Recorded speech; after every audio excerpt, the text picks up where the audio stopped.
के चीफ रहे हैं, वो फारूक साहब की स्वेरिंग इन में भी थे, फ्रंट रो में थे। तो हम सब जानते हैं, कश्मीर में सब लोग जानते हैं कि दुल्लत साहब का रिलेशनशिप जो अब्दुल्ला के साथ रहा है, he is been very close, वो एक फैमिली मेंबर जैसे हैं।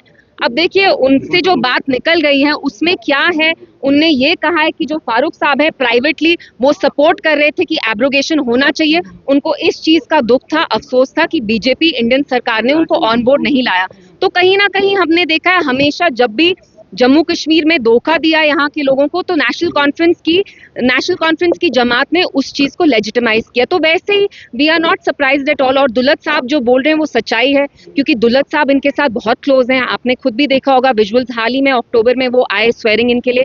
तो इट्स वेरी सैड, क्योंकि एनसी ऐसी जमात है जिनमें इतना दोगलापन है। जब उनने यहाँ वोट मांगे तो किस बेसिस पे मांगे? लोगों को बोला कि हम 370 बहाल करेंगे, जम्मू कश्मीर का स्पेशल स्टेटस लाएंगे, जबकि सच्चाई ये है कि they supported the abrogation of article 370। तभी फारूक साहब पार्लियामेंट में नहीं गए, उनको पता था अगर वो पार्लियामेंट जाएंगे तो उनको रेजिस्ट करना पड़ेगा। तो वी ऑलवेज नोन कि जब भी यहाँ के जम्मू कश्मीर की आवाम के साथ धोखा हुआ है तो नेशनल कॉन्फ्रेंस ने उसको नॉर्मलाइज किया, उस पर वाइट वॉश किया। तो आज भी वो वही कर रहे हैं, वरना उनकी 50 सीटें क्यों आई? अनऑफिशियली तो उनकी बीजेपी के साथ ऑलरेडी अलायंस चल रही है, एक बहुत अच्छी अंडरस्टैंडिंग है उनकी बीजेपी के साथ। जिस तरह से पीडीपी का कोर एजेंडा रहा है कि पाकिस्तान और इंडिया के बीच में कश्मीर को लेकर मुज़ाकरा चले, और काफी बार मुख्यमंत्री सिंह साहब ने भी उससे जो है बोला है, लेकिन अभी हालिया जो है एक इंटरव्यू में आर्मी चीफ का कहना, पाकिस्तान आर्मी चीफ का कहना है कि वो कश्मीर के जो मिलिटेंट्स हैं उनको सपोर्ट करते हैं। देखिए, I don't want to divert, I know channels को यहाँ टीआरपी चाहिए होती है तो आप पाकिस्तान के सवाल कहीं ना कहीं ठूस के ले आते हैं,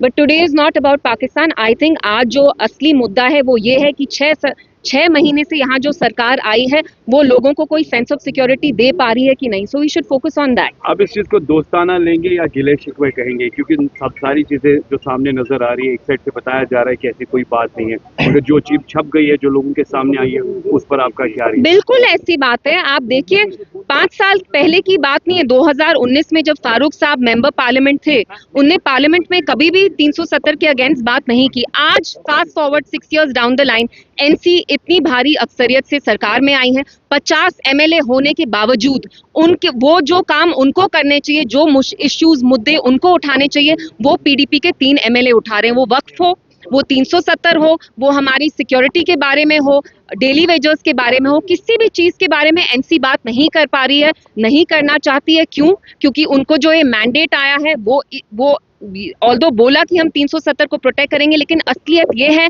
जो दुल्लत साहब ने बयान की कि फारूक साहब supported the abrogation of article 370। उनको बस ये अफसोस था कि हमें कॉन्फिडेंस में क्यों नहीं लिया। तो एनसी ने हमेशा डबल स्टैंडर्ड, डबल पॉलिसी की है, and that is been exposed today. तो कल की हियरिंग को आप कैसे मानते हैं, जो कल यहाँ पर सुप्रीम कोर्ट में वक्फ को लेकर हियरिंग हुई, उसमें लग रहा था कि कहीं ना कहीं वन साइडेड ये हो रहा है, तो आज भी उसकी हियरिंग कंटिन्यू है। लेकिन कोर्ट ने शायद ये भी बोला कि आप जैसे हिंदू जैसे टेम्पल में आप चाहेंगे, will you be comfortable if we institute Muslim members in the board, so vice versa. So we have high hopes from the judiciary.